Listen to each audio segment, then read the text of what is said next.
Hello and welcome to ETAuto EV Conclave 2022. India is at the cusp of an e-mobility revolution.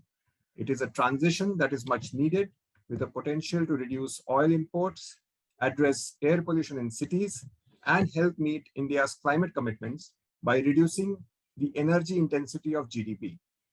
In addition, this transition can spur the growth of new industries and activities. But it is not going to be a cakewalk. For the passenger vehicle segment that is at the heart of India's automotive industry, challenges like high cost, low levels of localization, and range anxiety would need to be overcome. Thankfully, these are not insurmountable. Kickstarting this year's EV Conclave, and to discuss more on this, about what and how the future would look like, we have put a stellar panel for the discussion. It is an honor to welcome Mr. Shailesh Chandra, Managing Director at Tata Motors Passenger Vehicles, and he's also the head of Tata Motors Electric Mobility Unit, and Mr. Martin Schwenk, the Managing Director and CEO of Mercedes-Benz India. These two will be representing the OEM side of business. And we also have Mr. Guruprasad Mudlapur, Joint Managing Director, Bosch Limited, and the Chief Technological Officer of Bosch India, along with Mr. Suresh KV, President of ZF India. Both of these gentlemen will be representing the component side of business. Thank you, gentlemen, for joining us here at ETAuto, and it's a pleasure always to have you. To set the ball rolling, Shailesh, I will come to you. You are the market leader as far as passenger vehicles, electric mobility is concerned. You were very early into the game. Give us a sense of where India stands on the passenger vehicle side as far as e-mobility is concerned, and how do you think this is going to accelerate in the near time?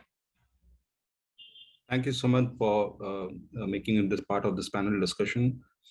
If you really see, Sumant, the journey in the last 3-4 years, the car industry demand has been accelerating. And the numbers, even what we see today, is more constrained by supplies and less of demand. And I was just looking at the data.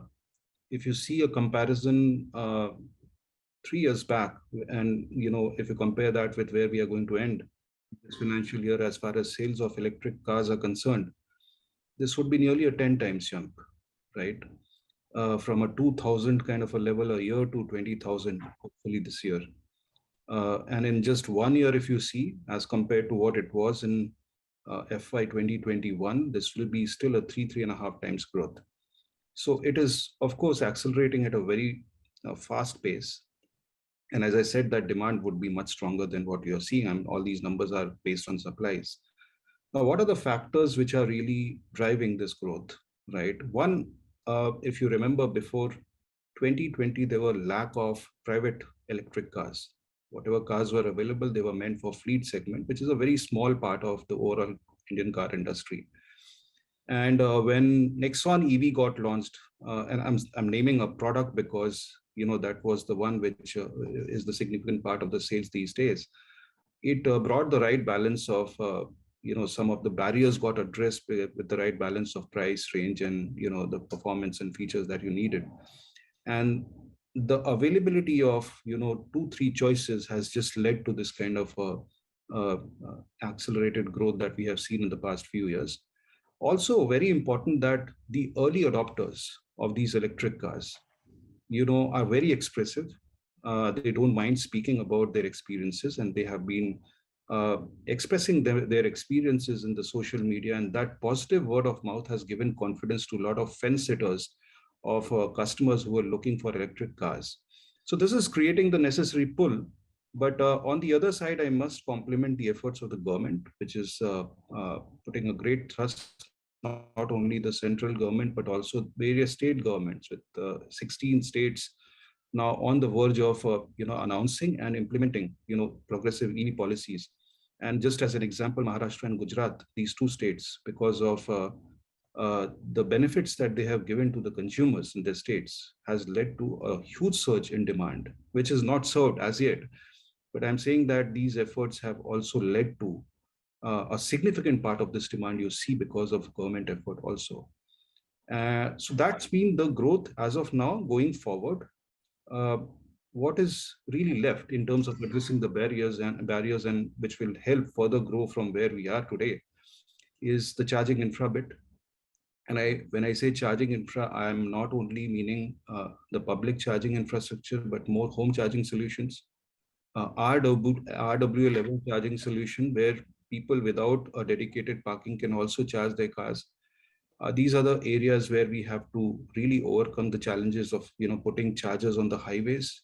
If these issues are addressed, one would question why you would buy a conventional car. This car is automatic, silent, higher on performance, lower on operating cost, lower on maintenance cost, higher warranty. I mean, you have everything. And once these issues are addressed, more choices are made available to the customers in different price point, different body styles. This will fly. Right. It is very peculiar in a way that in the ICE vehicle segment, we are facing some issues with as far as demand is concerned. Of course, there are supply side constraints as well. I'm not talking about Tata Motors though, but generally there is a sort of a resistance to buying vehicles of any kind. Whereas when it comes to EVs, though the numbers are small, there seems to be a intense struggle to supply the demand that you are getting. Martin, I will like to bring you in here. You were one of the first to launch electric vehicles in the luxury segment. Now, generally, one would tend to believe that because affordability is not that big a concern, luxury segment is a low-hanging fruit for electrification as far as passenger vehicles is concerned. But give us your sense of what has been your experience and how Mercedes intends to accelerate the process of electrification in the luxury space in India. Well, let me make first quickly a statement on, you say, weakening demand on the ICE vehicles. I honestly cannot see that in our portfolio at all. We have very strong demand and big growth rates, and that's on significantly higher numbers, obviously, as a base compared to electric vehicles. But of course, the transformation has started, and we will definitely see a further conversion and transition to electric vehicles. Shailesh was talking a lot of these different impacts, and I see that very alike from government policies to, say, a wider variety of vehicles being in the market, which are really enticing to customers. And top of that, we have seen a change in public awareness of that. 3 years ago, automotive press would have almost thought there is no such thing as an electric car. Now it's all over all the time. People are much more conscious about sustainability and green energy. So everything is set, the stage is set for a future in electric vehicles. If I look into Mercedes-Benz as a brand, yes, we have brought early an electric vehicle with the EQC in the luxury segment, basically to implement, on the one hand, to have a first approach to the market to see how it's being received, at the same time to develop the capabilities in the network in our own areas as well. And now we have early in the year announced that we make the next, I think, significant step by producing locally the EQS model, which is like the top end vehicle, like the S-class of EVs, so to say, which we are bringing here to India in the fourth quarter. And we have decided to do that in domestic production. What you see here is now, this time we see with this vehicle, we see a much broader possibility to have higher numbers there. It is, of course, still a luxury, I would say a top luxury product, but it will be able to reach a broader audience also by the vehicle characteristics as such. So we really believe there is a chance on continuous growth in that segment, actually in accelerated growth. And we want to do the next step here with the EQS. You talk about pricing and cost positioning.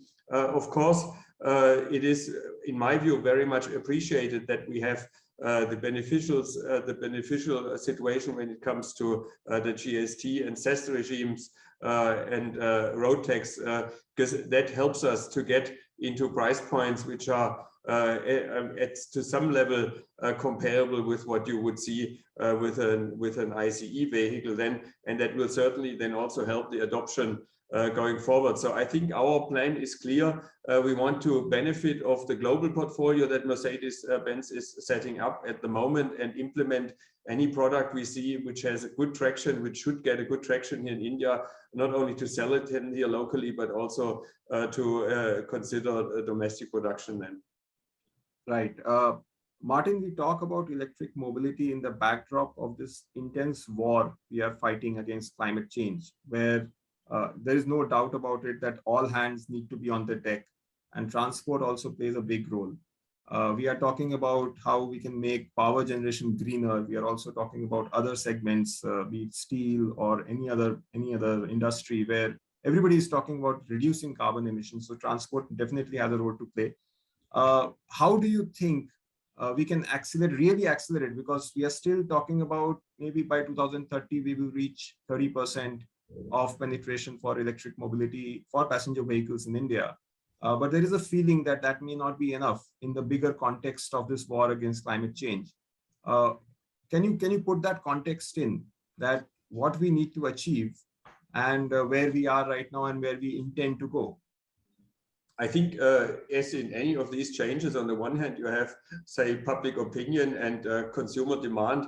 On the other hand, it's a massive role or a significant role the government policies play in that field. And I think for even faster adoption of electric vehicles, I think the first and foremost, we need a clear agenda and a clear roadmap also for the next coming years and to what is going to happen. So there's a lot of announcements that we have seen which go into all areas when it comes to the budget discussion that was just recently. What I think would help us to have a more visibility in a mid, maybe even long-term plan, how to develop the electric mobility in a more holistic approach over the entire, say, decade, and that would give us visibility and allow also for manufacturers and suppliers to dedicate resources accordingly. This long-term strategy could also go far beyond when we talk, for example, battery swapping. It could be into building codes. It could be into what is really taxation on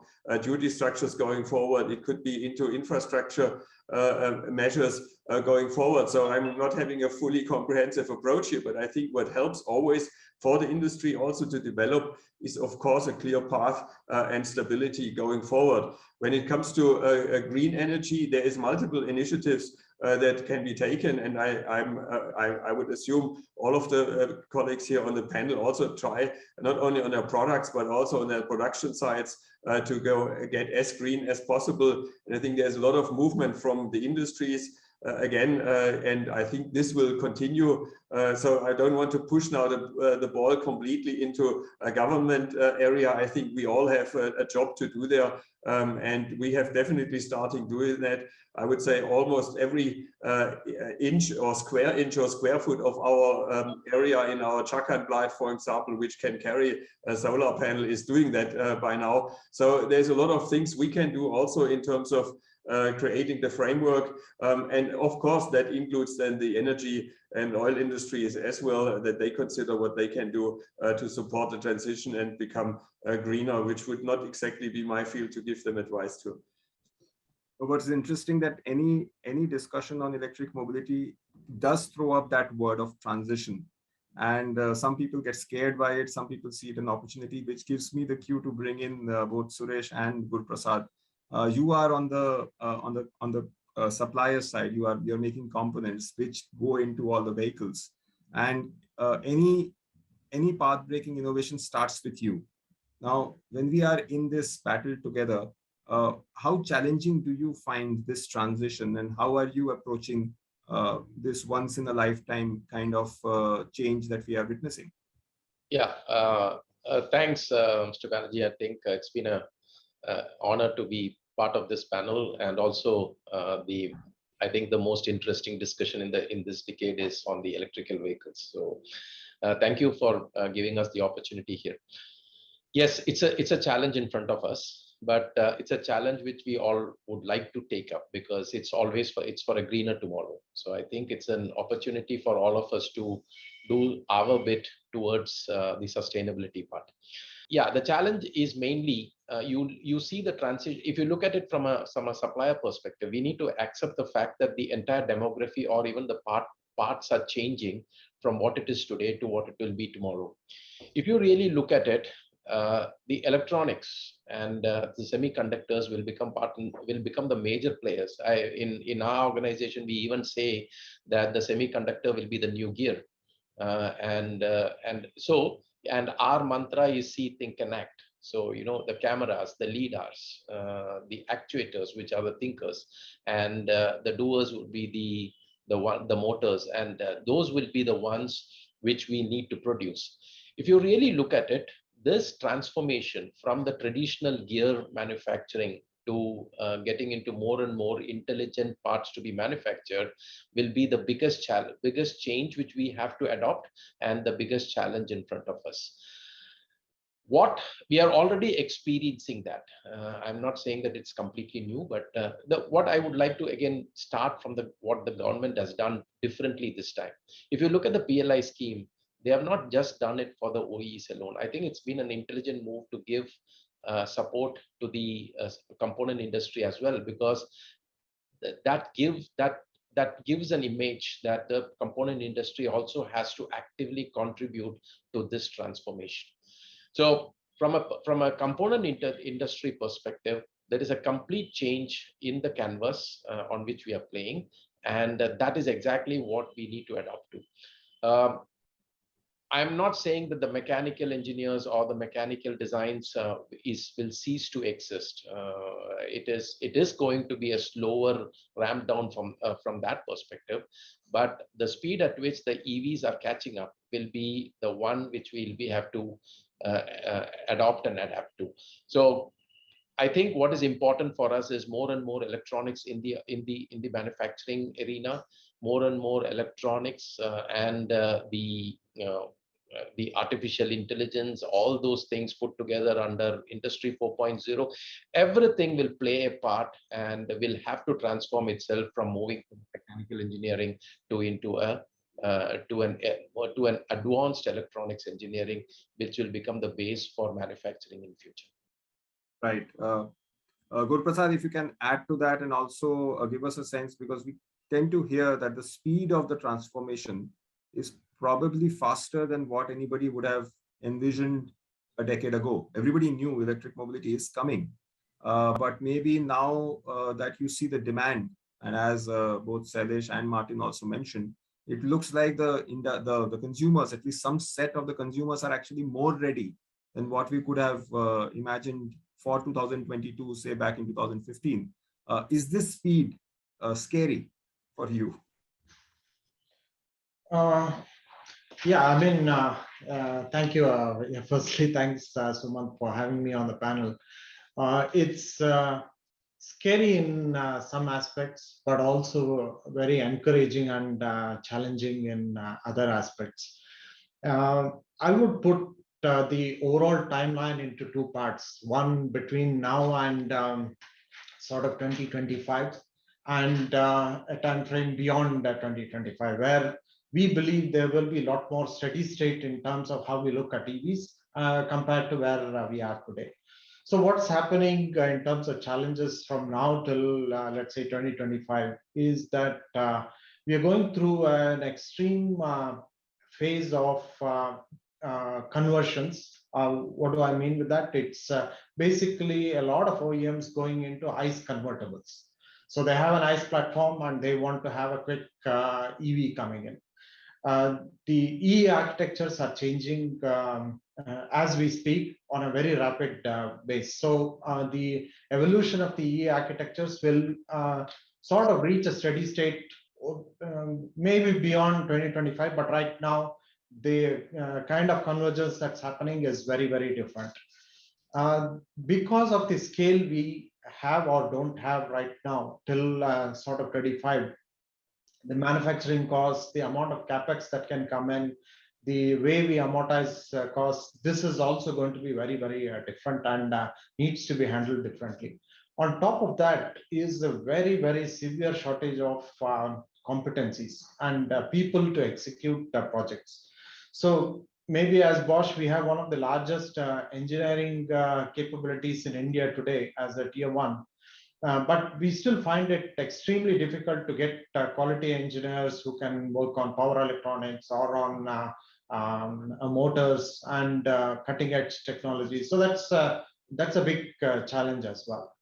There is also a picture today which is slowly emerging, but it's not yet very clear whether there will be higher levels of aggregation of building blocks and building blocks in terms of integration of multiple power electronics units into one, whether there will be an e-axle which combines multiple things, or there will be a disaggregation. We see both trends, where we see trends towards disaggregation with some OEMs, trends towards aggregation with some OEMs, and this is something that is evolving as we speak. So we believe that the right time frame to evaluate how we stand with regard to challenges is probably 25 and beyond. But in the meanwhile, till 25, we do what is absolutely necessary to get the market going with the kind of solutions we have, with the platform approaches we have adopted at Bosch to make everything work for our OEMs. Of course, we are somehow, you said we are on one end of the spectrum. We are also stuck in between. We have our suppliers who are squeezing at one point, and we have OEMs on the other hand. So this is an equation which is always there for everybody. And that's a difficult one to solve as well, especially in the current situation where the demand outstrips supply in so many categories of material. So if I am hearing you correctly, it looks like the next 3 years are going to be a period of chaos where you have so many things happening and you don't really know where the future is going to lie. So you're traveling with a lot of things, a lot of balls in the air. Let me come to you, Shailesh, and I've been thinking about this for quite some time because you have a very diverse portfolio. You have petrol, you have diesel, you also have CNG, and you have electric. Now, when it comes to going into the market, there are different teams at play. There's a team which is tasked with the job of selling as many petrol vehicles. There is a team which sells as many diesel vehicles, CNG.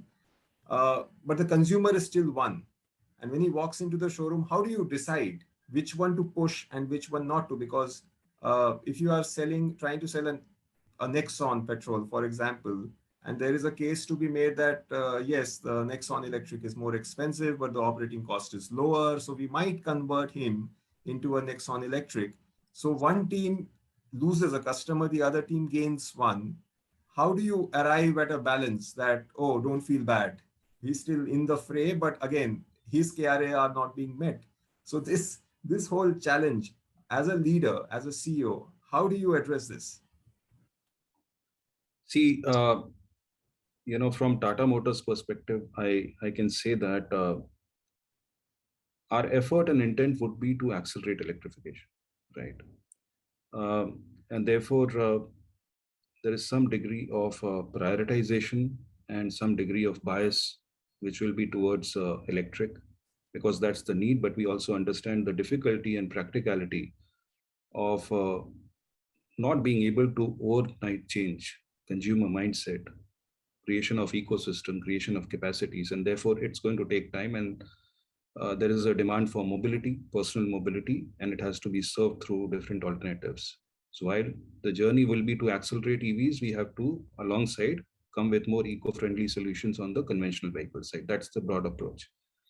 When it comes to a showroom dynamics, what you talked about, one good thing is that a customer already comes with a crystal clear thinking of what he's looking for. And that conversation is more about then understanding his needs, and then if that need can be served through an alternate option, whether it is EV or whether it is a petrol, that is what you facilitate in the buying process at the showroom level. But from an organization like us, it would never be that you push a certain vehicle from our side. It should be a facilitation of what best suits a customer, and that would be the approach that we follow at the showroom. There are many cases where a person came to buy a petrol car and drove an electric car, and they just loved it. and bought an electric. There are lesser cases where a person came to buy an electric car and ended up buying a conventional car. This is the dynamics that we are seeing. So electric car customer comes to buy an electric car is what we are seeing. And there are focus teams to address those kind of customers who come with a lot of knowledge. They are very discerning customers. And you have to really facilitate the buying process with a lot of knowledge around that. And there's a very special training that we give to people who are involved in the EVs. But there's no push, what to say, forcing a customer to buy what we want to sell. That's not the approach. Okay, but there is like you said, there's a prioritization for EVs. Prioritization on the supply side, Sumant. Prioritization on the supply side. Supply side. So and a positive bias, positive bias towards greener mobility, electric mobility. Absolutely. Martin, we have heard something very similar from your global headquarters, where a lot of talk about EVs, a lot of new models coming in. Do you also feel the same way? And there will be a time when ICE vehicles will hit their peak.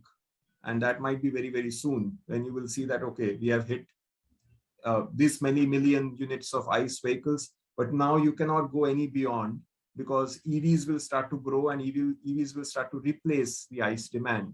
Now that will be probably a period of intense churn within any company which is dabbling in all these technologies. What is your take on that? And do you also suffer from this positive bias that Shailesh is talking about? Yeah, I think what we see is globally we are offering now almost all of this year or coming around 10 different fully battery electric vehicles, and we see a strong adoption. I mean, the EQS, which was only launched in August and started to sell in the US and China only in December, so that already sold 15,000 cars, or actually more, I think 16,000 something cars last year. So it's really fast going there, and I think that will continue. But what I also think, if you ask me about peak, at the moment we see a strong, it's more complementing the current purchase. Our model lineup is not necessarily a replacement. Also, the way how it is being designed, we can still see significant growth in the ICE segment, and at the same time we see complementary sales on the electric vehicles. I have also to say, in our segment, of course, a lot of our customers, they are owners of multiple vehicles, and there it is also for them say one first step into electrification. I would think we will see later in the decade more the replacement strategy, also in the luxury segment, but at the moment it's more complementing.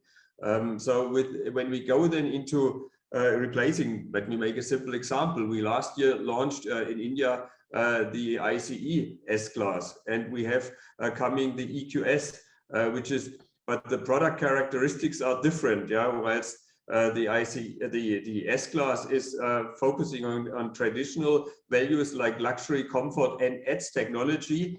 It's the other way around. I would say it comes from a technology and adds luxury to the EQS. So you have two cars which are a little bit different, not only in how their drivetrain is, but also in what type of customers they will appeal to. So we will see a growth in with electric vehicles, and at some point, and I would think that can happen towards the within the second half of this decade, we actually see the replacement then being much stronger than the complementing approach. That's at least how I look at it, and what I think will come going forward as well. So Shailesh mentioned that there are some examples of somebody who's walked into a showroom looking at a petrol car, ended up driving the electric, and then he opted for the electric. But very few examples of the reverse happening. Somebody who went in to buy an electric, maybe he got a test drive of a diesel or a petrol, and he decided, oh, I don't need the electric, I'm happy with that. Is that something similar happening in your showrooms as well? Somebody walked in looking for a C-Class, he saw the EQC and said, let's give it a try, liked it, bought it. But on the contrary, somebody who was looking at a EQC and saying, no, I'm fine with the petrol. Is that happening? I would think this is not the current pattern for in our brand, where I spoke about this complementary approach. So an EQC is very different in terms of vehicle and in terms of customer profile as well. So you look there for the customer is rather an early adopter for electric vehicles, and if you have these early adopters and who think they should be at the forefront of what's doable in technology and combining then technology with luxury, they will not swerve and go back to an ICE engine because they have a different intent in mind. So I can clearly see over time that we see the customer who thinks he wants an ICE engine and he sees the alternative then and then considers going electric. I can see that direction coming more and more over the years. But again, I think we're talking a few years for at least in the luxury segment till we will see that. At the moment, we see more customers who really decidedly have informed themselves about electric and they want to really understand how it would work for them. And then they will look into an electric vehicle as their option to add to their mobility. Yeah, so I think the awareness level still needs to go a little higher up before the cannibalization, if I can call it that, steps in. As you mentioned, maybe second half of this this decade. Guruprasad, what is the sense you are getting, because you are part of a big global supplier who has production facilities and operations all across the globe in so many countries. What is the sense you are getting? Where does India stand vis-a-vis other countries as far as supply side is concerned for electric mobility? And in India, we tend to talk a lot about becoming a hub for anything. We earlier wanted to become a hub for two-wheelers. We wanted a hub for tractors, for small cars. Now we want to become a hub for electric mobility. Do we have it in us? And are we going in the right path as far as becoming a hub for the global markets is concerned? I think it's a difficult question for sure. So based at least on global cues that we are getting, it largely depends on the segments. So there are areas, for example, two and three-wheelers, we certainly could become a hub for global EV manufacturing or global EV developments as well. And we have the base, we can make the TCOs work, we can make the cost points work. And that could be a trigger for us to have a base which is cutting edge and exportable all over the world. But on passenger cars, I think we still have to get our bearings right in many aspects, both as both as tier ones and as an industry as a whole. Look, our own internal projection shows 30% at best case of passenger car volumes getting electrified by 2030. Around that could be a few percentage here and there. And that, in our view, is a very good number to go after, because simply because of the extent of investments that need to flow in to make all that happen. From multiple elements in the value chain. It's not just a tier one which does the investment. The whole value chain has to come in and invest.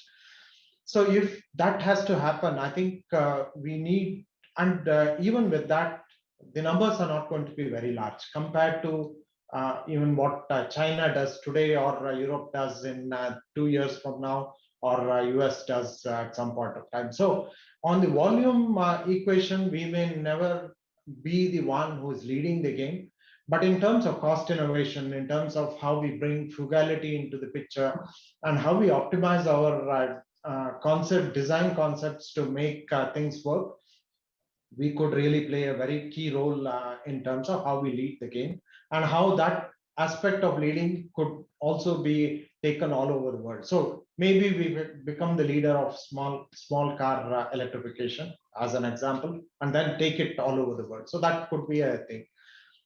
Commercial vehicles, I think we start to see a trend emerging towards hydrogen and fuel cell EV. Of course, there will be a category where battery electric vehicles will be there, but commercial vehicles could pivot more towards hydrogen and fuel cell EVs. that's we believe could also become a leveler. And there we have possibility of having very good scale, very good technology brought in, and that can also be taken all over the world. So it's certainly segment wise, we need to look at it, and there is no one answer in my view which fits everything. Suresh, if you want to add something. Yeah, I think I echo Guruprasad's views there. But what I importantly see is that given the volumes of two-wheelers and three-wheelers in the Indian market, and that being the target population today for conversion, which actually makes sense as well, given that they are more confined within a city or within a specific geographical area, because of which things related to battery becomes not that big a problem. Where in a passenger car you may look at driving for 4 to 5 hours, and then there is a doubt, then there are issues related to battery recharging or battery replacement, etc. So that can get extended to even the light commercial vehicles, which are the what we call it as a B2B, or the last mile mobility, last mile delivery vehicles, which can become another sector where anyway the commercial vehicle organizations are looking at that. Putting all these volumes together, I think that will give us a reasonably good amount of numbers to create a business case wherein we will be able to bring down the cost. Because what will remain as a challenge, and this we have seen when mobiles entered into the Indian market way back in the 90s, is that how does the cost come down? And we saw that as the volume started going up, we did see the reduction in the cost of the instruments. And I think that's exactly the path which we'll go through when it comes to electrical vehicles. Initially, there will be some amount of high cost breathing troubles related to the learning curve. And over a period of time, as the volumes increase, we will be able to bring down the cost, because India is a value-based market, and it's known all over the world. So I strongly believe that on the two-wheeler and the three-wheeler, we should be able to see the volumes coming up. Extending that to the smaller, less than 7-ton vehicles around the world, I think India can become an export hub. On the medium and HCV, I think we will have some way to go to get into that space. But as in all those segments where volumes can grow at a good speed, I'm sure that India will become an export hub for these aspects as well. And given the frugal engineering mindset which we have, I'm sure that we will be able to come out with innovative ideas to match the TCO requirements of the customers. Right. Shailesh, I would like to bring you in here. And it looks like in passenger vehicles, we have some catching up to do. In the global scale, when you compare it to China or even some of the other European markets, it looks like we are lagging behind. There could be taxation issues. There could be some more SOPs from the government. You've been asking for FAME 2 subsidies being extended to personal mobility for passenger vehicles for the longest time. Nothing has happened on that, but probably your demand is worth it, because anybody who is buying an electric mobility is doing a good service to the environment at large. So why should he not be rewarded in some way? What is your take? What is needed for us to not only catch up with the others, but also maybe supersede them? We have some strengths of frugal engineering, but that alone may not be enough. There may be some other puzzles that we need to, some other blocks in the puzzle that we need to fix in. What is your take on that? Sumant, therefore, what really happens is that the dominant logic says that it's going to take time because of all the issues that are there. And we also talk about government, giving more incentives and all. But today, frankly, Sumant, I'm not struggling for demand at all here. I'm struggling for supplies. I'm struggling to convince the global suppliers to invest locally towards localization, so that we can pursue the path of phased manufacturing plan that has been laid down by the government. Frankly, the intrinsic demand is very, very high, with just 1 or 2 products competing with 140 products in the ICE world. The thing that needs to be done, right? The ownership is more on the OEM side, on the vendors, right, and the supply partners, that we invest. And of course, there will be different strategic postures of different OEMs, different vendors, because there are global vendors who have come and invested, have believed that this is going to grow. So first, the first filter that you have to cross is whether you believe that this is a locked-in trend now, right? Now then it's a matter of when the scale up will happen, right? That's the question, and the jury will be out whether it is 30%, 40%, 10%. I don't know, whatever it is. The challenge is more investment in capacities and investment into products, right? Charging infra and all is going to come. I always say that charging infra is an overstated problem. Today, we have about 20,000 vehicles, Nexon EVs on the road. And the telematics data shows that 97% of them are charging at home, very conveniently. And it is only when you go to the highways, and because the range has been kept on a lower side to make it affordable, right? And as the battery prices are coming down, as we are scaling up, as we are localizing, you'll be able to give higher range. So there is a progressive increase in range, which is going to happen. There is a progressive improvement in the charging infra, which is going to come, with now oil companies really focusing on charging infra also. That was the biggest bottleneck in my view, because that's the most practical place where charging infra can be put. I see clearly there are many enablers in place. Sumant, from government, I think government has done a lot. I don't see that government needs to do anything more. It is ownership on the rest of the ecosystem players that we invest, give options to the consumer. Consumer is there to take electric vehicles. We have to create capacities. We have to do localization, and progressively charging infrastructure will happen. And it's a matter of time, 2 to 3 years, where all these barriers will be overtaken. I see this as the I was listening, and you also asked this question about India and car. I mean, this is fifth largest market in the world, progressing towards becoming a 7 million market from a 3 million today by 2030. You have talent, global talent in software. This car is now going to be software on wheels. You have demand, you have talent, you have intention of the government.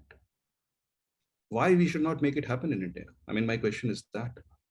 And why we should always think that we are relegated always to the lower part of the value chain. I mean, I frankly feel that huge opportunity in this decade itself. And if we don't do the bit from each of the stakeholders, we'll not be able to really build from where we are. I'm very, very, very optimistic about passenger vehicle electric mobility, and things will happen. And I think 3 years back, the conversation for me used to be very difficult. Really, people used to feel stupid that it's not the way to go. But once you start working on it, and I said earlier also that when a customer drives an electric car and experiences it, you really struggle to find an answer why a conventional car should be bought. We have to only take care of some of the barriers. Martin, what is your thinking? Do you think, I know that at Mercedes, you have localized many more products than any other luxury car maker. You also have a portfolio that in fact dwarfs some of the other mass market manufacturers in terms of the number of offerings that you have.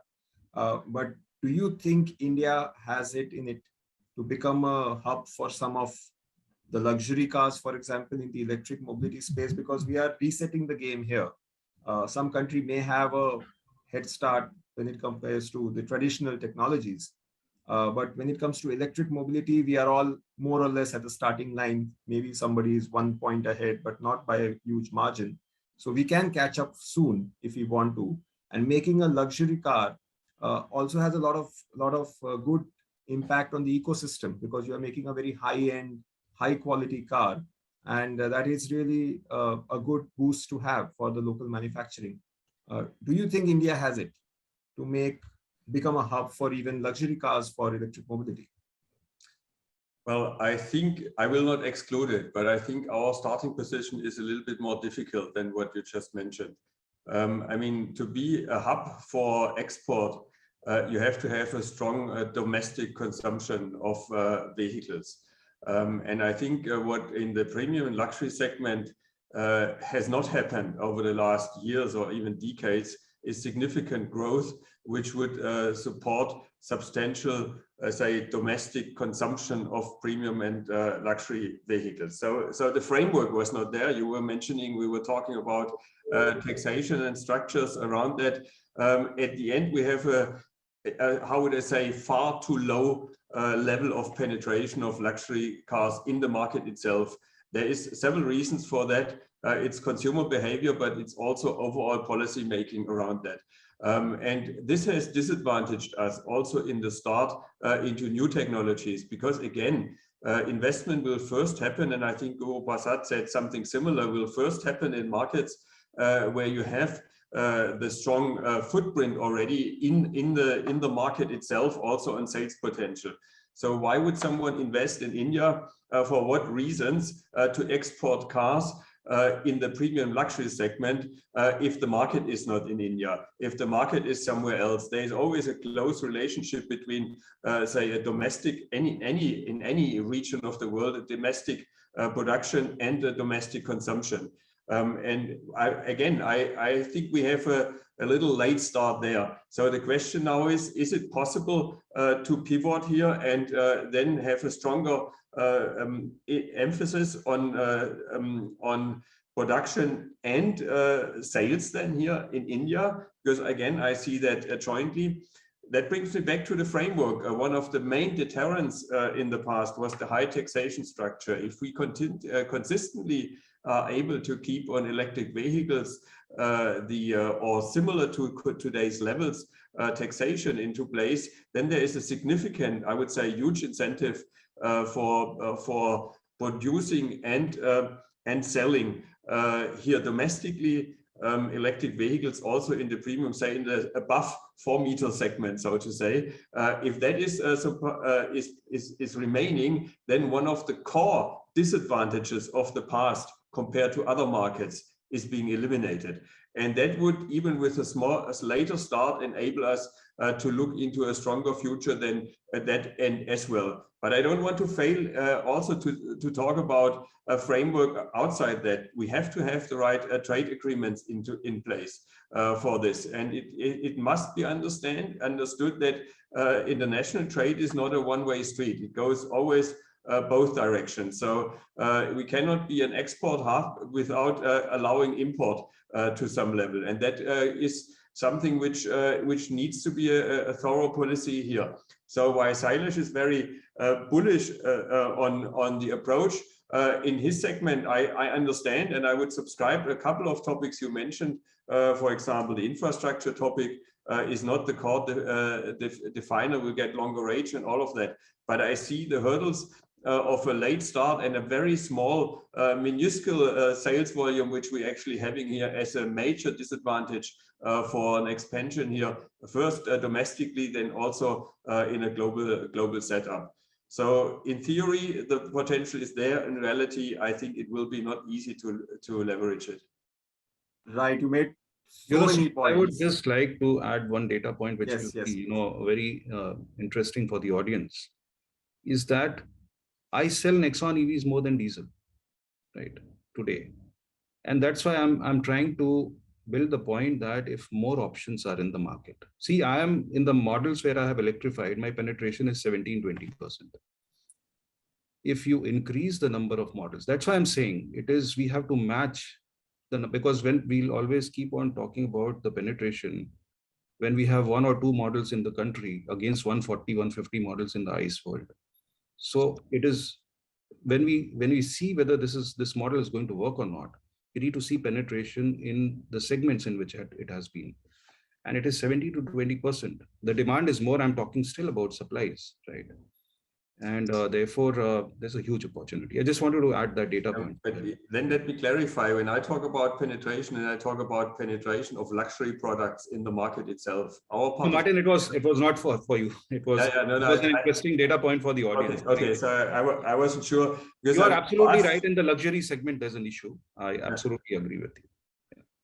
I think what Martin has been saying, and we have discussed this in the past as well, that taxation itself in the automotive industry, where we start off at 28%, which is the highest GST bracket, even for a two-wheeler, and it goes up to 50%. And let's not even talk about import duties, where we are sitting at 100% and 200% and God knows what. It needs to maybe relooked in the electric mobility era, because you need some incentives. You cannot be having 28% GST on everything. And also the relevance of the sub 4 meter classification. It was probably valid in the ICE era, because smaller cars means lighter vehicles, more cleaner. But in EV mobility, everything is clean. There's no emission. So what is the relevance of sub 4 meter? But that I think we need a separate discussion on that, and it's a very valid topic. We probably have that. But Shailesh mentioned about this supply side issue and the fact that maybe the suppliers are still a little circumspect when it comes to investing. So I would like to give the last word to ZF and Bosch.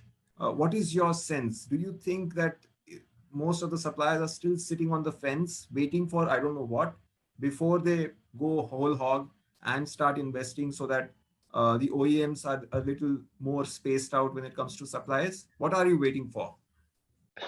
Okay, I was waiting for Guruprasad to start, but then okay. I think it is a fact. We are looking at how the whole thing pans out, and I think what Shailesh mentions makes a lot of sense. We are seeing a big change year over year, and the CAGR is extremely motivating today to do the investment. So at ZF, we are really looking forward to supporting all the OEMs in their journey towards this. And I would also like to come back to the point which I mentioned before. The PLI is a great facilitator here, and that helps us to do more of industrialization.